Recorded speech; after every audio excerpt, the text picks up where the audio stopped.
estamos. Bienvenido, Lorenzo. Bien hallado, buenos días. ¿Cómo estás? Bien, me acompañan los grillos, los sonidos, pero ojo, yo me lavo y vuelo bien, porque va a parecer que acompaña cierto hedor a muerte. Que tú eres impecable. Por cierto, antes de que se nos olvide, esta tarde estás presentando en Príncipe de Vergara, en la librería Pangea. ¿A qué hora? A las 7 de la tarde. 7 de la tarde, Príncipe de Vergara 26. En Madrid, obviamente. En Madrid. El sitio no es raro, ya tuvimos ración de lugar raro porque hace un par de semanas se presentó en Sevilla, lo presentamos en Sevilla, y ahí sí nos fuimos a un lugar que es increíble, el Palacio de los Marqueses de Algaba. Yo invito a nuestros oyentes a que si van a Sevilla lo visiten porque merece la pena y porque además, pues entre otras muchas cosas, tiene habitantes de esos de los que habitualmente no se ven, tiene fantasmas. Bueno, pero esta tarde te llevarás alguno que otro para presentar la España maldita. Vamos a estar bien acompañados. Sí. Bueno, presentación de la España maldita. ¿De qué quieres hablar hoy, Lorenzo? Pues mira, hay lugares, ¿no? Porque claro, es que cuando me preguntan el porqué del título, ¿no? La España maldita, o sea, eso de tanta maldición, es que la maldición es muy variada, ¿no? Y hoy quizás vamos a tocar uno de los aspectos, que esta tarde también tocaremos en la presentación, que tiene más que ver con la auténtica maldición que para mí es la peor de todas, ¿no? Es la barbarie humana. Hasta qué punto el hombre es tan bestia de cometer actos absolutamente incontrolados, inhumanos. Ahí tenemos ejemplos, ¿no? Y esto evidentemente nos lleva a un periodo brutal de experimentación en la historia de nuestro país, que fue la Guerra Civil Española, ¿no? Por ejemplo, para que os hagáis una idea, siempre hemos tocado muy de refilón, algún día lo traeremos, lo que ocurrió en Belchite. Belchite es el ejemplo en Zaragoza, a 40 kilómetros de Zaragoza, es el ejemplo de lo que os estoy diciendo, ¿no? De esa maldición convertida en barbarie, o de esa barbarie convertida en maldición, como queráis, ¿no? Un pueblo que fue absolutamente devastado por la guerra. Fueron miles las personas que fallecieron en un bombardeo absolutamente cruel, un bombardeo de experimentación en el que prácticamente participó la última tecnología de aquel tiempo, desde aviones alemanes, rusos, en fin. Se cebaron con este lugar y las crónicas nos dicen, quizás un poco exageradas, aunque entiendo que en este caso la exageración siempre se queda corta, decían que la sangre de los caídos llegaba a los primeros escalones de las casas, ¿no? Hoy en día, cuando tú vas a Belchite, te encuentras con un lugar que está absolutamente derruido. Las iglesias era un ejemplo del arte mudéjar absolutamente maravilloso, las diferentes iglesias. Y hoy en día puedes observar cómo en las cúpulas de las iglesias se atisban, se ven perfectamente hoy en día los agujeros por los que esa metralla, ¿no? En forma de dolor, esas bombas atravesaron los techos, no llegaron a explotar y cayeron al suelo, ¿no?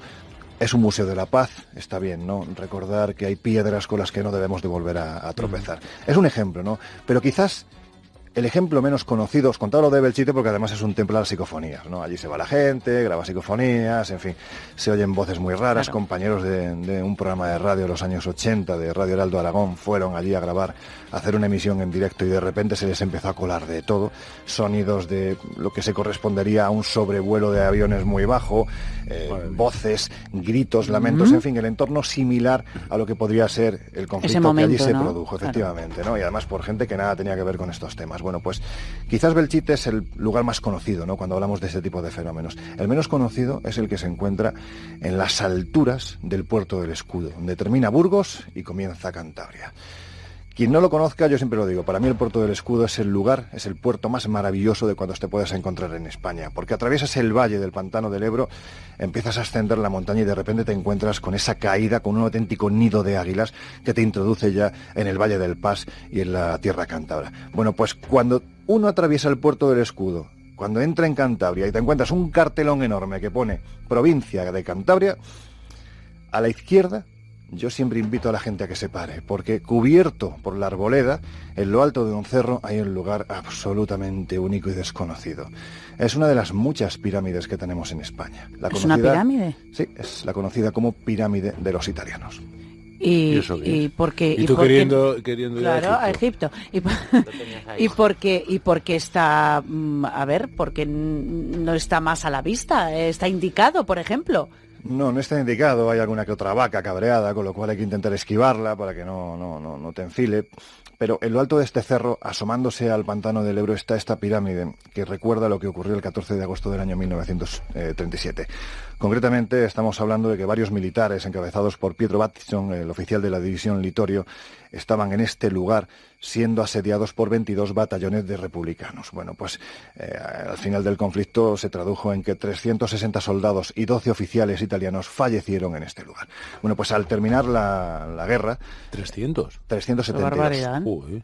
Al terminar la guerra, el conde Galeazzo Ciano, que era el yerno de Mussolini y también el ministro de Asuntos Exteriores de Italia, vino a España, se reunió con Franco y bueno, pues decidieron homenajear a los caídos en este conflicto, en este lugar en concreto, ¿no? Y es cuando se empieza a construir esta pirámide mausoleo de 20 metros de altura, a cuya entrada se coloca una M gigante. Esa M recuerda que los soldados italianos pelearon precisamente, pues digamos que llevados por la inspiración de su duce, ¿no? De Mussolini. Allí fueron enterrados y hasta el año 1971, pues nadie se volvió a acordar de esos 372 soldados introducidos en 372 nichos que todavía hoy están ahí.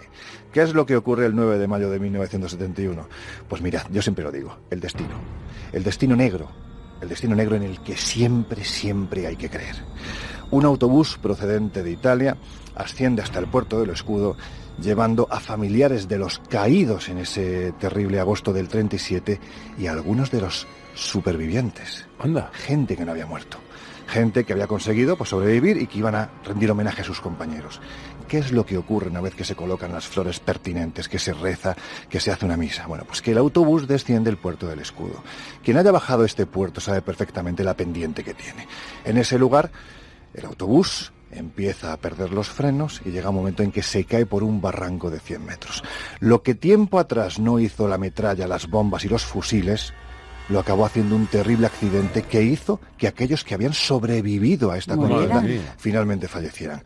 Con todos estos elementos, imaginad lo que ocurre hoy en la pirámide de los italianos. Bueno, madre mía. Son muchos los que acuden a investigar este lugar. Aseguran pues que en ocasiones notan la mano helada en la espalda.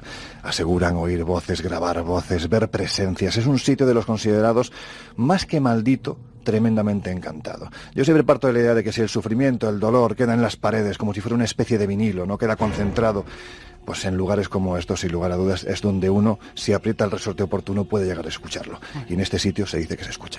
Qué de lugares que desconocemos con... Y tan agradables, tantas cosas. El sitio es bonito, curiosas, es bonito. Lorenzo, que te vaya muy bien esta tarde, ¿eh? Pues muchas gracias. Ahí estaremos pendientes de gracias, todo. Nuria. Lorenzo Fernández, bueno, gracias. Chao, gracias.